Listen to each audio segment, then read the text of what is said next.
Hello, and welcome to another episode of Trust and Trade, a podcast produced by the Antitrust Law section of the American Bar Association. Trust and Trade is a podcast for seasoned practitioners interested in deep dives into the areas of competition, consumer protection, and privacy law, and casual listeners who want to hear more about the latest trends and controversies in these fields. Each episode is presented by one of the specialty committees within the section. This episode is produced and co-hosted by the Global Private Litigation Committee of the Antitrust Law section. Today's episode is on trends in private litigation in the Asia Pacific. For our listeners most familiar with the American system, the U.S. has long had a three-pronged approach to enforcement of its antitrust laws: federal enforcement by the Department of Justice and the Federal Trade Commission, state-level enforcement by state attorneys general, and by private litigants. Historically, private antitrust litigation has been less active in the Asia Pacific, or APAC, region, but that may be changing.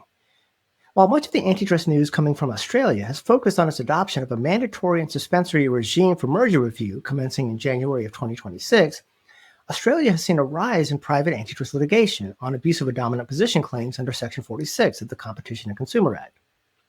Parts of Asia are experiencing an uptick in private antitrust litigation as well. For example, in Japan, we're starting to see follow-on damages claims to enforcement actions against illegal cartels. What kinds of trends in private antitrust litigation are we seeing in this part of the world? What's causing them? And do we expect them to hold? Here to answer all of those questions with their unique insights are my guests, Kirsten, Webb, and Toshiaki Tada. Kirsten Webb is a partner and co-head of the international group at the law firm Clayton, based in Sydney, Australia. And Kirsten has deep experience in both competition and consumer law. Welcome, Kirsten. Very pleased to be here, Anant. I should say welcome back, Kirsten. Thank you. Very pleased to be back. And Toshiaki Tada is a partner in the Hibiya Sogo law office based in Tokyo, Japan. Welcome, Toshi. Yes, thank you for inviting me. I'm very honored to participate in this meeting. I want to start off by asking both of you, historically, how significant of a role has private litigation played in antitrust litigation in your country and why? Toshi, let's start with you. Oh, okay. I have to say that the private litigation did not play significant role, especially in 30 years ago, even in a follow-on damage claim. At that era, almost 100% of the enforcement was public, and namely enforcement made by JFTC, Japan Fair Trade Commission. One of the reasons was that the private litigation, in the private litigation, plaintiff must prove the damage, of course, but the level of the proof was extremely high. They have to prove the exact amount of the damage made by, for example, cartel. But as you know, damage of the cartel is a difference between the actual price made by the cartelist and the price that have been imposed without the cartel. And the latter price without the cartel is basically a hypothetical number, and it's very difficult to calculate. And the judge wanted to have plaintiff to prove thoroughly. And in that sense, plaintiff have a very hard time. And actually, Japanese Supreme Court in the past 40 years ago, they dismissed the case because of the lack of the sufficient proof of the amount of the damage. And that really disincentivized the plaintiff side or the consumer side to file the lawsuit. That was one of the biggest reasons. And also, for the exclusionary conduct, the victim of the exclusionary conduct, they have to prove the damage too. And maybe the exclusionary conduct's damage may be more difficult to prove than the cartel. I have to point out this thing. And also, as for the situation on the standalone litigation, that will be even more difficult because plaintiff must prove the conduct at issue itself is illegal. And in that sense, plaintiff must prove that it was against competition order. And it's very difficult for private people to, even with a lawyer, what is a competition order and what was against the public interest. So basically, the high level of the burden of proof discouraged the plaintiff or the victim to file a lawsuit. The damages issue is something that we see in multiple jurisdictions. And I think our listener, even though this is an antitrust podcast episode, I think our consumer protection professionals will relate to the issue of quantifying damages. Certainly in the US, for example, with data breaches, quantifying actual versus presumptive damages is a constant battle in that type of litigation here. But Kirsten, let's turn to you. What has been historically the role of private antitrust litigation in Australia? Yeah, quite similar in many respects to the outline that Toshi's given for Japan in terms of follow-on litigation and the difficulties that I think are experienced around the world in quantifying damages, as you just said. And we have had on proceedings taken by private litigants. That has occurred over a long period of time, but there have been few and far between. There have been a few landmark private litigation antitrust cases that have gone up to our High Court.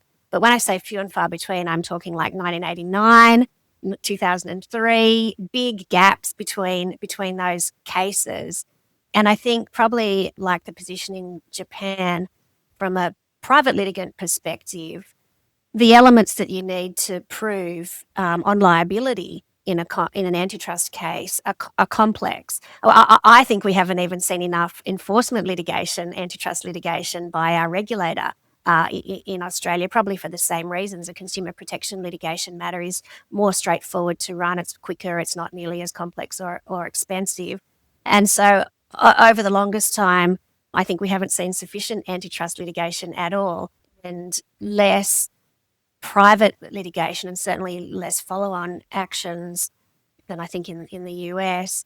We have, though, had, as you mentioned, Anant, a quite significant, turning out to be significant change to our misuse of market power or abuse of dominance prohibition, which early signs are there that change perhaps has resulted in a higher number of private actions. We've only had one or two contested liability actions to date, but we're certainly seeing more private actions commenced and private misuse of market power potential claims as part of commercial strategies that are being developed. For our listeners who may not be as familiar with that part of Australian law, can you give us a little background about that provision and what has changed? Yeah, for sure. So we've had a prohibition. It's called a prohibition against misuse of market power. And before 2017, to establish a violation of that prohibition, you had to prove that a corporation had a substantial degree of market power in a market, and that the corporation had taken advantage of that substantial market power for a purpose of eliminating or substantially damaging a competitor, for a purpose of preventing a competitor from entering a market, or for the purposes of a person entering a market, or for the purposes of preventing a person from engaging in competitive activity. So you can hear, even as I go through the elements, that that's a complex number of elements that you need to prove. And one which was particularly challenging was, how do you prove someone has taken advantage of their substantial market power in engaging in conduct? The question was, do you ask, would they have engaged in the same conduct if they didn't have substantial market power? Or could they have engaged in the same conduct if they didn't have substantial market power? How do you take into account the business rationale or the commercial rationale for the conduct? And there were cases that went up to our top court, our High Court, to test those sorts of elements. In 2017, that provision was changed so that now what is prohibited is a person who has substantial power in a market will breach the misuse of market power prohibition if they engage in conduct which has the purpose or effect of substantially lessening competition in a market. So you just need to, so what you need to establish is that the person has substantial market power, that they engaged in conduct, which doesn't need to be in the market in which they have substantial market power, and that conduct had a purpose or has an effect or likely effect of substantially lessening competition. And it's generally considered that change has lowered the bar in terms of what you need to prove a misuse of market power. And there certainly has been an increase in private actions commenced or contemplated since that change has been made.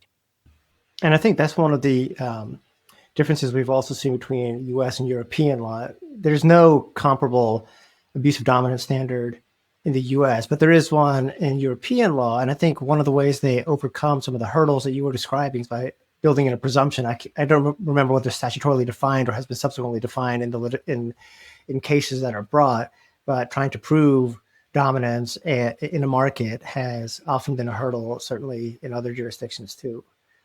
Toshi, what about in Japan? Are you seeing changes that are bringing about more private litigation? Oh, yes, especially in the follow-on damage case. About 25 years ago or something, Japanese civil procedure law was amended, especially in terms of the damage proof. Now, once the plaintiff proved that there was certainly a damage, but the amount of the damage is very difficult to prove. In that situation, judge has a discretion to assume or admit what was the amount of the damage. So, of course, a judge is always conservative, so they would not give a high amount of the damage, but still, judge has a discretion. So those kind of new introduction of the law, it dramatically changed. But still, making a lawsuit is kind of very burdensome from the plaintiff side. And not so many cases are brought, but it has become changing. Yeah.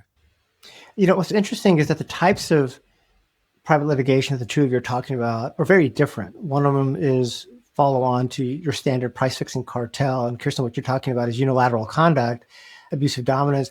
Are you seeing in Australia some of the increase in follow on cartel litigation? Or Toshi, are you seeing in Japan an increase in the type of unilateral conduct that Kirsten was talking about? Are you seeing any kind of crossover from one jurisdiction to another? Well, from my perspective, in the last few years, we haven't had that many cartel cases taken by the regulator.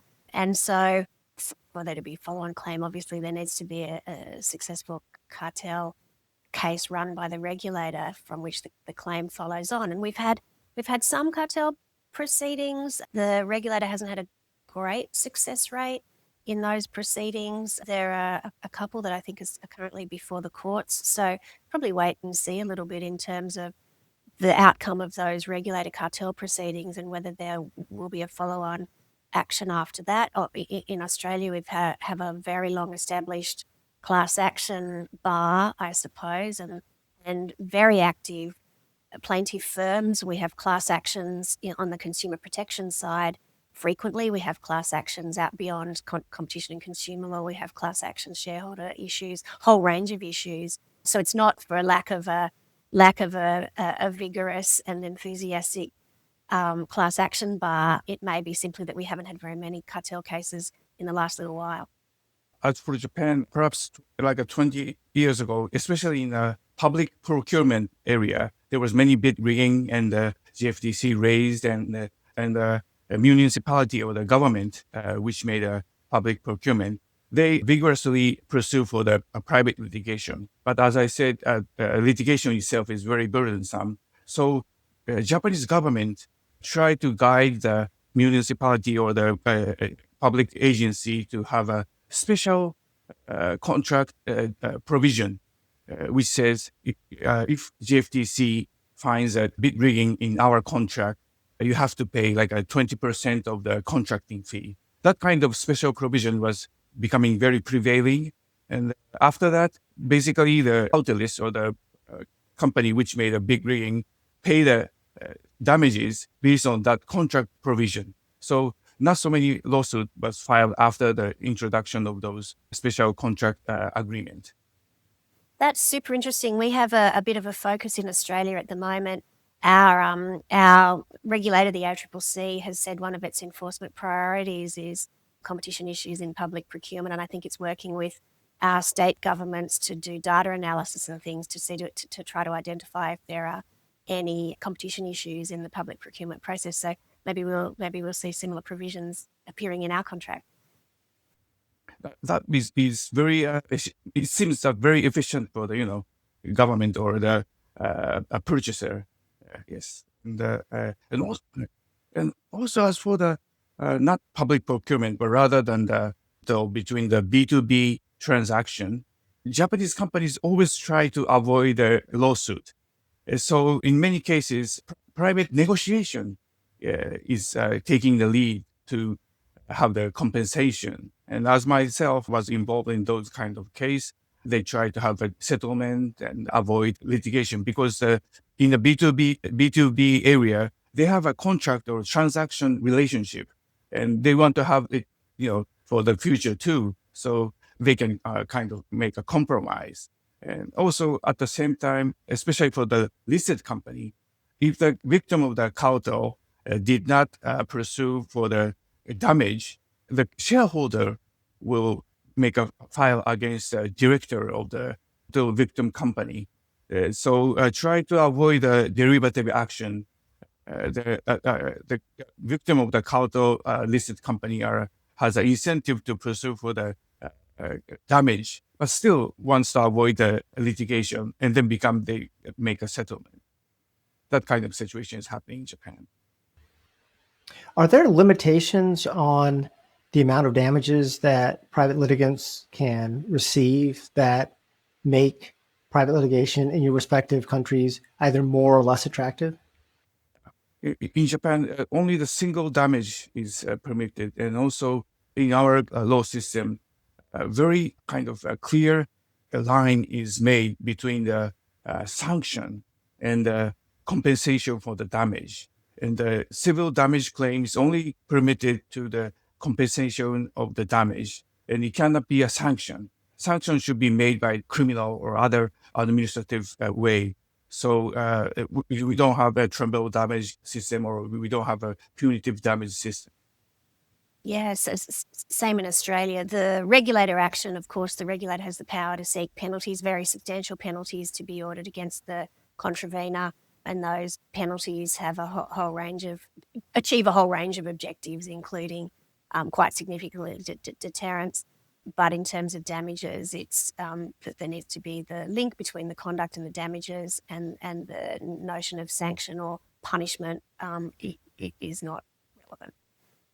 That's really interesting because in the U.S., the companies found guilty of participating in price-fixing cartels are subject to treble damages from the private litigation. The whole incentive for the Department of Justice's successful leniency program is that the first cartelist to come forward and reveal the plot is only subject to single damages. Like single damages is the reward you get for coming forward and blowing the whistle on the cartel. Let me turn now, as pretty much every antitrust panel in the last 5 years turns to, which is to big tech litigation. We have seen increasing actions, since 2020 and before by federal enforcers in the US and the EU, but we've also started to see globally more private litigation. Kirsten, I believe there was a major case by Epic Games. Can you tell us a little bit about whether you're seeing more private litigation in the tech space and what effect that's having on private litigation? Yeah, well, yes, we had the Epic Games litigation against Apple and against Google. So for practitioners, super interesting. The court, same judge heard the Epic's case against Apple and Epic's case against Google, and 2 class actions all at the same time. So that was huge. And that the first instance judge's decision was handed down last year on liability, and both Apple and Google were found to have breached the Section 46 prohibition, not some other competition prohibitions, but in terms of the consequences of that, that's still being worked through the courts. In terms of other big tech litigation, that's the major private litigation of any kind, actually, in any industry in Australia. There has been an action that's been sitting there for ages, which was another private litigation action where an app developer commenced proceedings against one of the platforms for being excluded for various reasons. That I don't know what's happening with that. It's been sitting there for a long time. But the other litigation, the other big tech litigation that we've seen has focused primarily on the consumer protection side.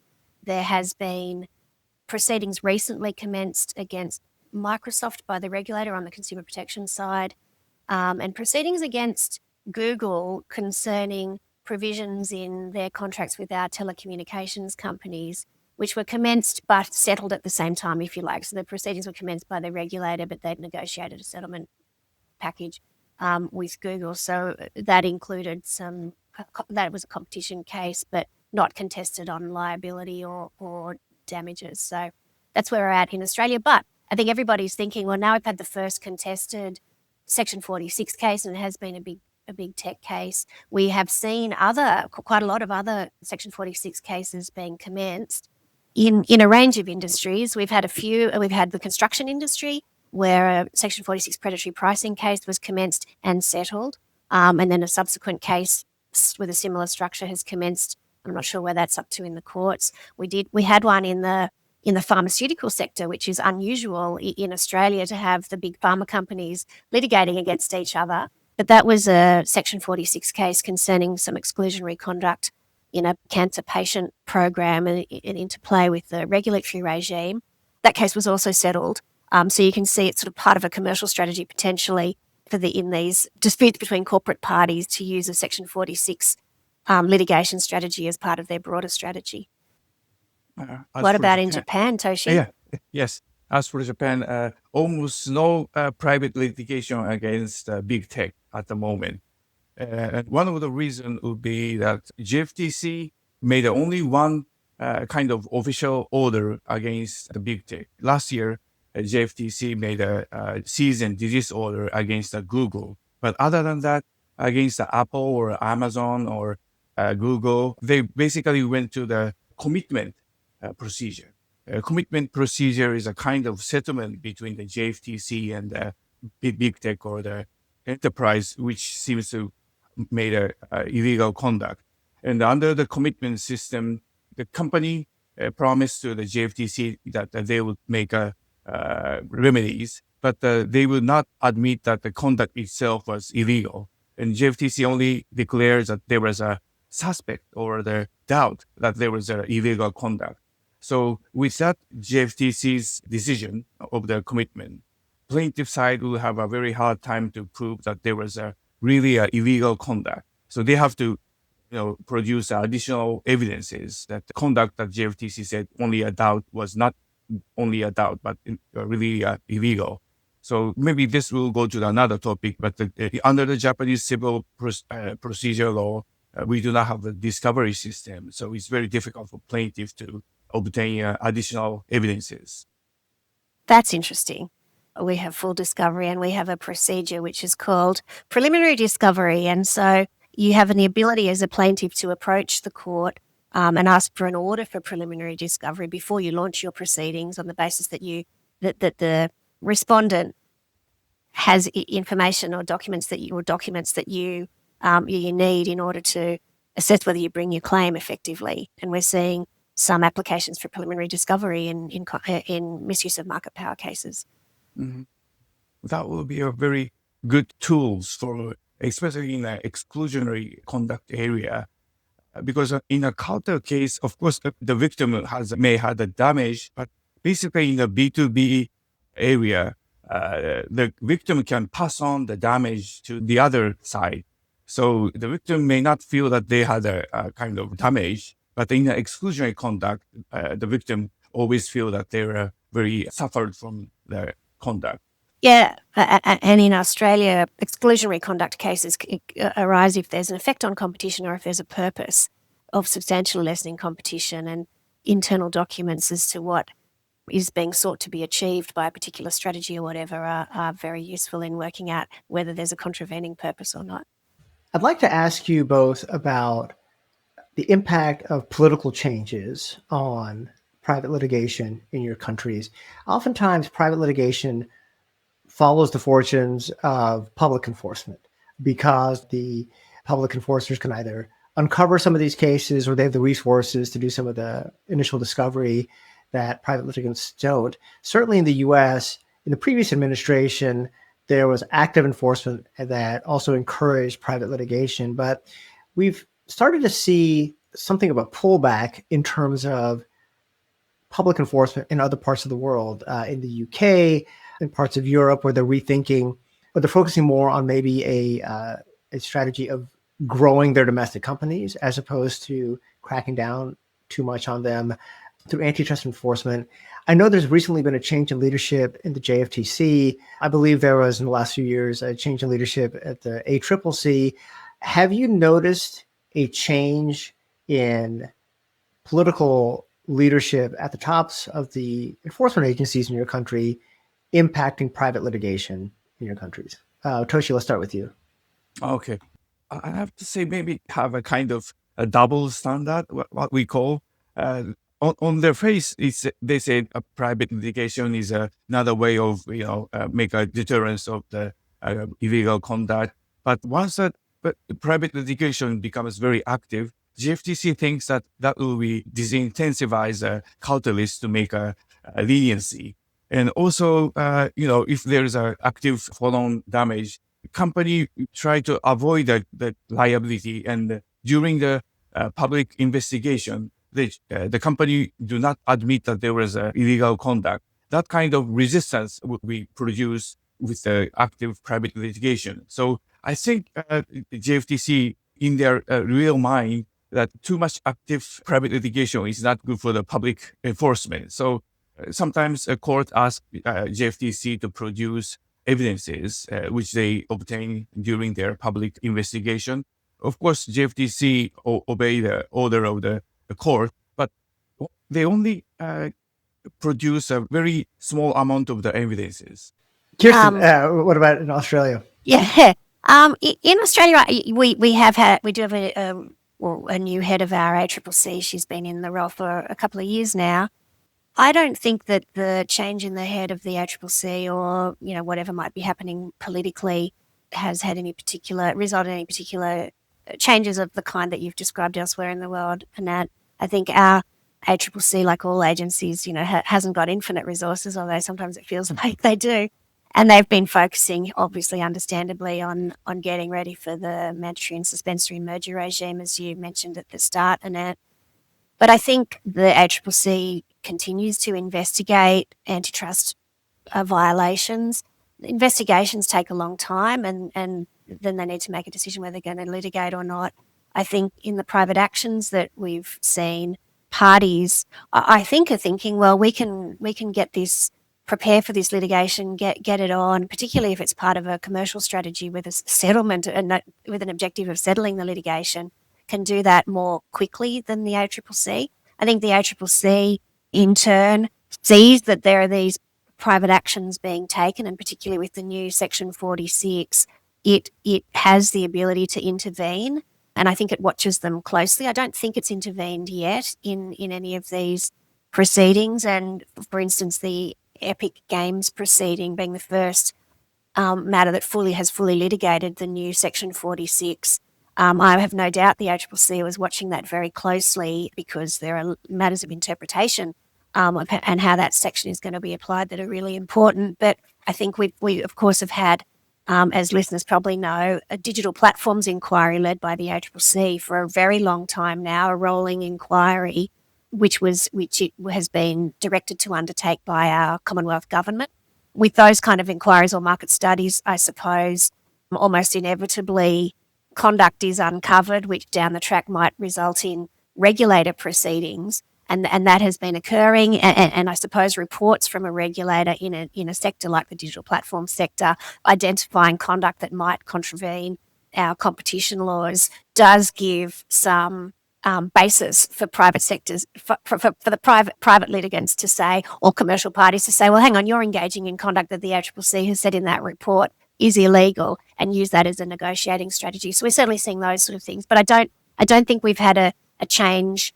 I haven't seen a change of the kind that we hear about in the US and in the UK. And Kirsten, that multiplier effect that you were talking about, I've started observing that more recently in the US, where the Department of Justice, even with its, limited resources in terms of just how much funding and how many attorneys it has, I have started seeing a more robust policy engagement strategy where even when the United States government is not bringing the case, they will file a statement of interest in a case to make the position of the U.S., its interpretation of antitrust law, known without necessarily having to commit all the resources to bring their own separate case, which I think has had a positive impact on some of the private litigants. And I think, I mean, in the Epic Games against Apple and Google, that was a huge piece of litigation, and obviously all of those parties were very well resourced and very well represented with the top antitrust law firms and counsel. And so I expect the ACCC watched that closely, but there was no need for it to intervene, but it could, as you say, doesn't then have to incur the costs of running the litigation itself. And Toshi, your story about a reluctance on the part of the enforcement agency to encourage too much follow-on private litigation, I had not heard that story before, but it resonates wholeheartedly with something that I experienced. So part of my background, I was a staffer on Capitol Hill, and when ACPERA, which is our federal whistleblower leniency law and antitrust, was due for reauthorization, we heard from DOJ, which under its leadership at the time wanted the statute to be reauthorized as it was. And then we also heard from the private bar, which felt that in the private litigation, the leniency, the cartelists that had received leniency oftentimes were not sufficiently cooperative with follow-on private litigants, and they wanted a stronger requirements under the leniency law to support private litigation, which neither the DOJ nor the defense bar was in support of. So you saw that same tension, and I had not heard of it anywhere else, but it's interesting that you've seen the same thing in Japan. I believe I didn't hear any official comment from the JFTC staffs, but in a very unofficial side, when we make a leniency and talk about the private litigation, the leniency officer says sometimes that kind of things, and also but still in the U.S., as you said, the lenient applicant can get the reward of the single damage claim. So that may be a strong tremble damage class action system will incentivize the cartels to make a leniency application. But in Japan, as I said, only the single damages are awarded. So maybe that is one of the difference between the US and the Japan. But especially after the auto part international cartel cases, Japanese corporation realized that leniencies only can reduce the amount of the administrative surcharge or the criminal fine, and they were exposed to the private litigation all over the world. So, and that kind of experiences now affects the Japanese corporation. That's my assumption, but because of that, Japanese corporation now is very become a conservative to make a leniency application, considering the exposed to the private litigation. Both given us a really clear picture of what the state of private antitrust litigation is currently. What are your predictions for what we should expect going forward? Kirsten, let's start with you. I think we will see more private litigation in Australia alleging breaches of the new Section 46, and particularly if there's conduct that might be in a single product market, which was the case, which is what the court found in the Epic Games litigation. I say that because if it's a single product market, the ability to prove substantial market power is almost self-evident. And with this new provision, which says you have to prove substantial market power, you have to prove conduct, and you have to prove a purpose or effect of substantially lessening competition. If you have substantial market power in a single product market, based on the first instance decision in the Epic Games, all of the Epic Games litigation, there's a real question about if you even need a connection between the market power and the conduct that substantially lessened competition. And so to the extent, and we'll see, I'm sure it'll be on appeal and that law will be clarified, but it might be, and for these litigation matters that are litigated around the world, it might be that Australia is seen as an easier place to prove a misuse of market power. And so rather than Australian proceedings coming at the tail end of global litigation that might come further up, which is something for our listeners to think about, because there is certainly a view that as a consequence of the court's decision in the Epic Games litigation, if you have substantial market power in a single product market, it probably is easier to prove the effect of that conduct on competition. The judge kind of didn't dismiss the notion, the rule of reason kind of notion, as something to be considered in analysis under Australian law. So I do think for our listeners who might act for or might be global entities, perhaps the risk of antitrust litigation in Australia goes up a bit higher with what we're seeing as a consequence of the Epic Games litigation. That's my take anyway. For sure. If you do global competition strategy for a company, that would really invert things. Very interesting. Toshi, what about Japan? What are your predictions? Yes, I haven't touched upon the conduct of the superior abuse of superior bargaining position. This is an exploitive conduct, and it is not an exclusionary conduct, or it's not cartel. A very unique type, especially in Japan or maybe in Korea and other countries, but a very unique type. And this abuse of superior bargaining position is, I won't go into the detail of the substantive law this time, but if there is a kind of transaction terms lacking the economic rationality, and that will harm the counterpart of the contract, then there will be a abuse of superior bargaining position. And that kind of conduct is easier for the plaintiff side or victim to prove that there was a harm and illegal conduct. And actually, there is a Tabelog case. It is now in the Supreme Court. And the Tabelog is a huge food restaurant review website. And the Tabelog basically collects all the information from the consumer about the restaurant all over Japan. And they estimate and they rank, and this restaurant is a star with a 4-star or 3-star, that kind of thing they do. But once they change the algorithm of the estimation, and after the change of the algorithm, one of the chain restaurant store estimation was became very low, and because of that, they not so many customers came to the restaurant, so they filed a lawsuit on the reason of the abuse of superior bargaining position. And that kind of things are happening, and the Supreme Court will decide how they interpret that that conduct. So after those Supreme Court decision will be made, I think there will be more private litigation in terms of the abuse of superior bargaining position. Well, we like to end these episodes with a few key takeaways for practitioners. So, Kirsten, let me start with you. What are some key takeaways here? Key takeaways for practitioners who aren't so familiar with Australia 1. We do have a long-established class action bar. We're seeing more antitrust private litigation and hopefully regulatory litigation. The legal test has changed and is likely to be easier to establish. And so in terms of considering litigation risk in Australia, I do think that the litigation risk in Australia for antitrust litigation is higher than it was, say, 10 years ago. Yes. For the plaintiff side, as I said, the civil procedure amended, but still the lawyer must have a strong intention to pursue many. And so plaintiff side still may have a hard time, but the situation is changing. But from the defendant side, as I said, Japanese corporation try to avoid lawsuit. So I think advice for the defendant side will be how to make a good negotiation or to make a good settlement with the plaintiff side will be the very key concern from the defendant side.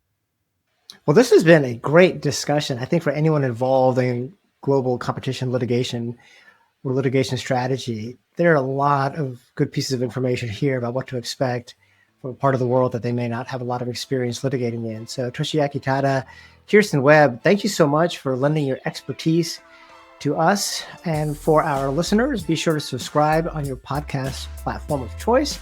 And we'll see you next time on Trust and Trade.